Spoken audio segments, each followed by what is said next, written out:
Welcome to the Lean Blog Podcast. Visit our website at www.leanblog.org. Now, here's your host, Mark Graban. Hi, this is Mark Graban. You're listening to episode number 49 of the Lean Blog Podcast for July 28th, 2008. Our guest today is Dr. Gwendolyn Galsworth of the Visual Lean Institute, which you can find at www.visualworkplace.com. This is part two of a recent conversation that we began in episode number 45 about visual displays in the workplace. Today we'll talk about the role of supervision and the impact that visual displays and visual management can have in all sorts of workplaces. So I hope you enjoy the second part of the discussion and that you'll come back for more podcasts. As always, thanks for listening.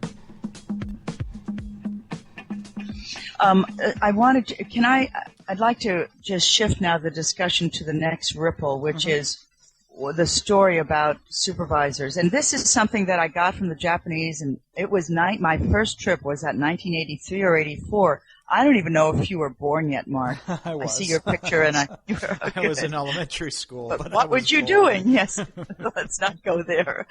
So I was. Listen, young man. I'm getting old enough to be comfortable with the fact that I am older than you, but it's I just had a birthday about a week ago, and I said, Gwendolyn, come to your senses. This is inevitable. Thank you.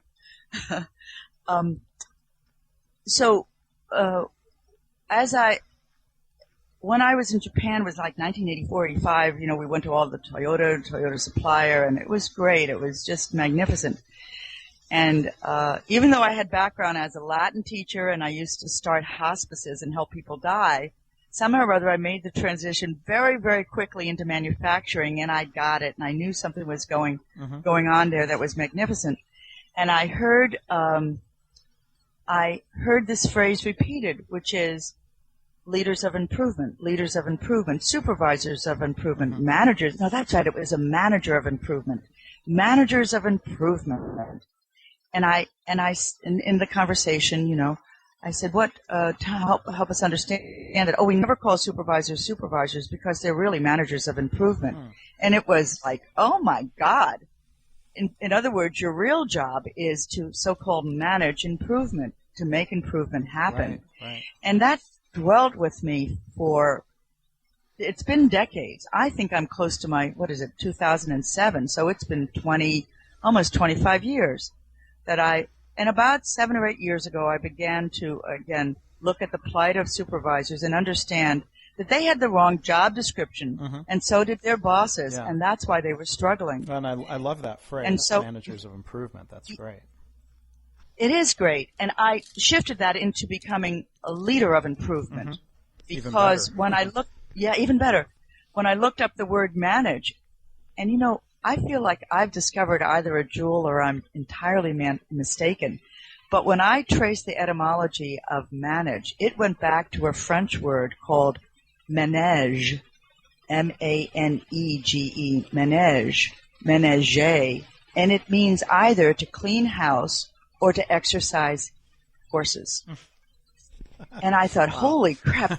Yeah, and nobody has written about this. And by the way, I do have a book, everybody, in the works on visual displays in a video. If I could just get some quiet time, somebody else could run my company. I'm looking for volunteers. I'm deadly serious. Yeah. This company, which I love, is just such a time consumer.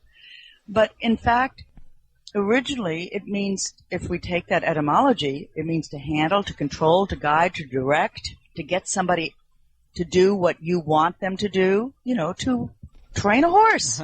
Yeah. You know how stern you have to be with horses. You got to, be alpha and all of that. Yeah.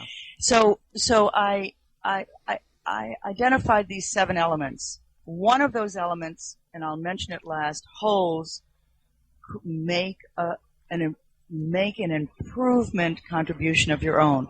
So you're going to manage the logistics and expedite and monitor and performance and firefight. You're also going to lead. You're going to set and share company visions and values and strategies and methods and systems. That's part of your job. How wonderful that would be. You're going to measure. You're going to install measures that actually give you a feedback loop. or maybe even what I call visual metrics, which actually drive improvement. Right. You're going to stabilize, clarify standards, build adherence, reduce abnormalities. You're going to coach. You're going to help others focus and attain their own improvement vision or the improvement vision that's mandated. You're going to teach. You're going to teach, supervisor teaching what these method systems are, and you're going to contribute. You're going to implement improvement solutions of your own. Yes. And when this began to evolve, these 7 elements of becoming a leader of improvement, I suddenly saw, wow, this applies to all, for every supervisor right on up to the CEO, and here is where displays come in. I'm going to create improvement devices and solutions of my own. I'm mandated right now with this definition of a leader of improvement, of a supervisor, I'm mandated to create a visual display. I have not only a right, but I have an obligation to create a display that will help me master all of the variability and the complexity. So I like very much taking displays and putting them into a larger framework so people will say that, you see that these displays aren't just there to help the supervisor, but they're part of the whole fabric of weaving a very strong leadership layer, a leadership layer that continually loops back onto itself and strengthens itself and leaves a legacy of protocol in the environment itself. Right. So I wanted to make sure in our conversation to put that framework in place, and I hope that I've done that. Yeah, and I think you make a great point. If I'm hearing you right, let me check on this. What you're saying is a distinction between top management saying, thou shalt track these 6 metrics, and somebody dutifully updating the charts and then, not doing anything about them. Like, on-time delivery is poor every single week. So what's the point of tracking that if people aren't using that information to drive improvement, or better yet, defining what measures they need or what information they need to be able to accomplish the goals that their bosses and upper management have. Is that a fair way of putting it? Yes. Okay. Yeah, I think that's fair, and of course it sounds very unattractive, but I think it is. I think in actuality it's awfully hard to get that to happen on its own. You have to keep pushing it, making people do it. Yeah. As compared to visual displays, and I go back to I just look into the faces of a supervisor, and I say, what will make you sane? What will make you feel safe here? Yeah. I just need to know. Go ahead, please. Yeah, I was going to say a lot of them might say retirement. No. Maybe so. Yeah. Going home right now. Yeah. I'm not safe here. No part of this place is safe. Well, I'm but go ahead. I just wanted to add one thing. I just as recently, I think was last spring, that I was at Nautobahn Trailers, this place where Tone and Frank Mulder works. And we did another cycle of visual displays, this time within a lean framework. They weren't lean the first time about 4 years ago. Now they're very handsomely lean. Oh, good. And we did a rounding of visual displays. And purchasing and engineering and operations were all suffering because of the shortage of steel in Europe. And, China is just pulling all of that raw material out. And these plants, these factories that are assembling with steel components will have 99.99% of an assembly done and be missing a part. In this case, the part is about 80, the unit is about 80 feet long, and you have to find storage. So there was a tremendous sense of fear, palpable fear, and its partner, anger, accusation, blame, shame, in the whole organization. And I said to Mark, who's taken over since Hank retired, I said, we have to give people as much safety as is available. Let's do visual displays, and at least they can know that the part isn't coming. And at least there can be a conversation, and I want to add this piece, a conversation between the displays on the floor. with the displays of the upstream, of engineering and also of purchasing. And that's another, when you do these visual displays, which are really, you could look at them as cries for help. Help, I don't know this. This is what I need to know. Yeah. Says operations, says the assembly line to purchasing, and purchasing says, I hear you. I see it. I see your pain. There it is on your display. Where the HELL is my blah, blah, blah. I have an echo in my department that goes upstream to the supplier. And we are aware that this pain isn't going away. So we have to create other interventions that will actually create some stability in the organization so we're not at each other's throats. Then that goes, of course, it jumps the supplier chain. And it goes into the factory floor of the suppliers, which is where we're at right now. They haven't quite made the jump there yet, but I hope that they will. And then you have this beautiful event in a visual environment where the functions are speaking to each other, and the people who populate those functions are feeling as though they're connected, that we're all, in fact, about the same thing. And this is shared pain, but we hear each other, we respect each other, we're taking action. Did I describe that in a way that you see how displays can be part of the whole, I use the word very rarely, communication network, but in a very, very concrete way. Yeah, I think I can picture what you're saying. I've got the benefit. I do have your book in front of me, which, Visual Workplace, Visual Thinking, of course, has so many wonderful illustrations and pictures and examples in here. I definitely recommend the book and letting people listen, have the benefit of being able to look at what you're describing. There's some really good stuff in here. Yeah, thank you. Thank you. I want to say a couple of things. I do want, if I can do just a little bit of self-promotion, I do want to let people know about our website. It just went up about a week ago. We're very proud of it. And it is, it's called it has always been for the last 20 years, visualworkplace.com, no punctuation, visualworkplace.com. And I also wanted to say, if people have visual displays, or if they want to have a conversation, because I'm really in the midst of writing this book, it'll be another year with the way things are going, unfortunately. But if they have displays that they want to share that they think are really odd or interesting or peculiar or, just for me, I would love to see them. We've got probably 6 or 7, I think probably 5,000 or 6,000 displays in our archives now because we've been collecting them, for years. And we teach from the cream of the crop. I mean, I'm looking at a display right now about creating a tool in the machine shop, and it not only has separate components moving through the process, the grinding process, etc., but it also has, let me just see milling, heat treat, grinding in process, etc., wiring.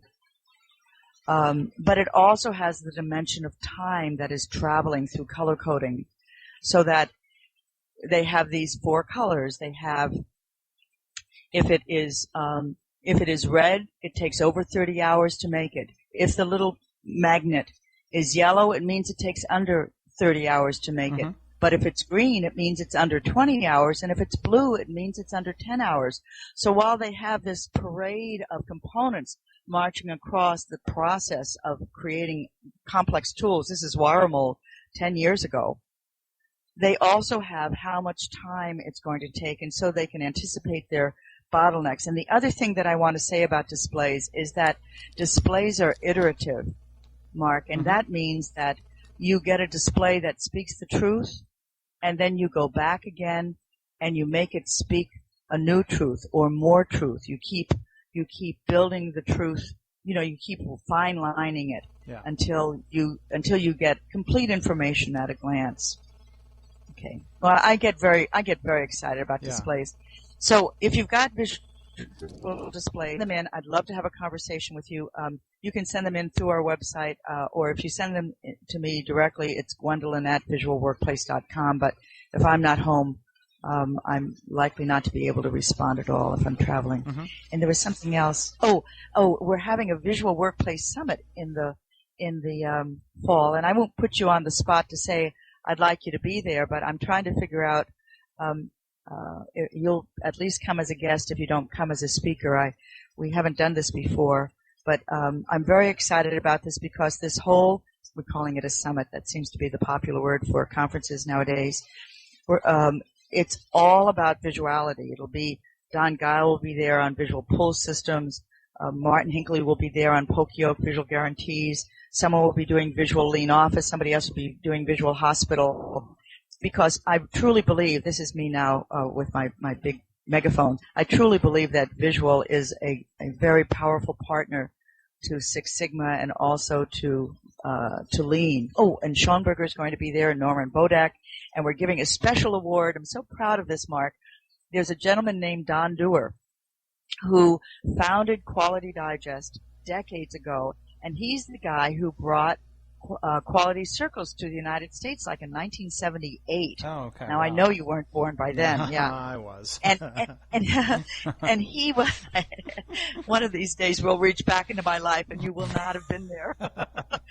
we'll reach far enough back. Okay. But he is, because he's done a magazine and isn't, a kind of mouthpiece the way you and I are.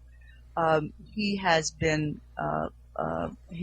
been sufficiently celebrated. Mm-hmm. So we're going to give him a Lifetime Achievement Award. He's 84 now. Oh, wow. And I'm very, very pleased with that. And I hope that lots of people come. Yeah, and we'll send out stuff. Yeah, so there's information on your website about that. I'm sure people can. I know I'm on your email list. I'm sure it's easy enough to register for that and find information about the summit, right? Yeah. And where is that being held again? It's going to be in Portland, so I can sleep in my own bed. Okay. Portland, Oregon, yes. And it's going to be the 18th and 19th of September, and on the 17th there'll be a bunch of pre-conference workshops that are strictly on the visual modalities. Oh, great. Yeah, well, and then we're going to announce, of course, our Visual Workplace Prize and start to gather an advisory board to start pulling that together. Well, it's exciting to hear about the summit and this type of thing. I'd like to attend, and so hopefully schedule and timing will allow, because you're right. There's just as many, if not more, opportunities within hospitals as there are in factories for supporting the process, supporting supervisors. There's very similar challenges across those different industries. So I'm glad you're doing work in that space. Gwen, one other popular way of displaying data is this idea of dashboards that really are computer systems that, you talk about real-time information. This is always the big sales pitch that, an executive can be in their secluded, away from the process office and have this visibility into all sorts of charts and metrics and data. I mean, how do you see that fitting in or not fitting in with the visual methodology? Well, I think that those kinds of computer displays, if you would call them that, the computer screen with the information is very valuable.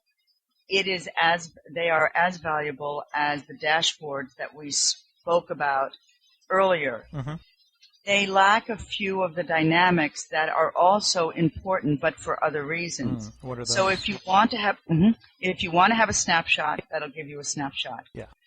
But what it doesn't allow, in my experience, is it doesn't allow interactivity, and it also doesn't allow for the peculiarity of letting the display being organized around the need of the folks who are actually creating the output you see on the board. So those displays are very important for senior managers sitting in there wherever they're sitting. They could be, on their 10th plane this week, catching some time in an airport, God bless them, missing another flight, and they're trying to, they're watching the family. How's the family doing without me? Are we okay? So that's very, very good and useful. But it is a long distance shot, and it often doesn't touch enough components of reality for you to be able to change it. You'll see it. It's sort of like watching a forest fire on television. You can see it, but you can't impact it. Right. The folks who are, on the value add level, well, some of them may be in an airplane, but a lot of them are just on the ground digging ditches and whatever, if they're without shovels, it's going to be a big problem. Mm-hmm. So I think that in our manufacturing or in our workplace, there's room for both, as long as you don't ask the computer to do what the display can do, which is to really drive down the causal chain, to actually change cause, to see cause, and to change cause. And in changing the cause, to change the metrics that the senior manager is going to see in the airport. So so the two go hand in hand. But if I were to say which is the more important in an environment that's trying to make the transition from traditional manufacturing to an excellent organization, if I can make that kind of juxtaposition, mm-hmm. I would say that visual displays, interactive visual displays, they're relevant, timely, correct, precise, complete, up-to-date, centralized, interactive, self-explaining. And perhaps the most important word there is complete. I do want to thank you again for taking time out and joining us here on the podcast today. It's a pleasure, really, truly. You're a great interviewer, Mark. I hope you keep that in the interview so people know that I know that and they know it too. Well, thanks. You're doing a great service. Yeah, really, it's wonderful. Thank you very much. Thanks for listening. This has been the Lean Blog Podcast. For Lean news and commentary updated daily, visit www.leanblog.org. If you have any questions or comments about this podcast, email Mark at leanpodcast@gmail.com.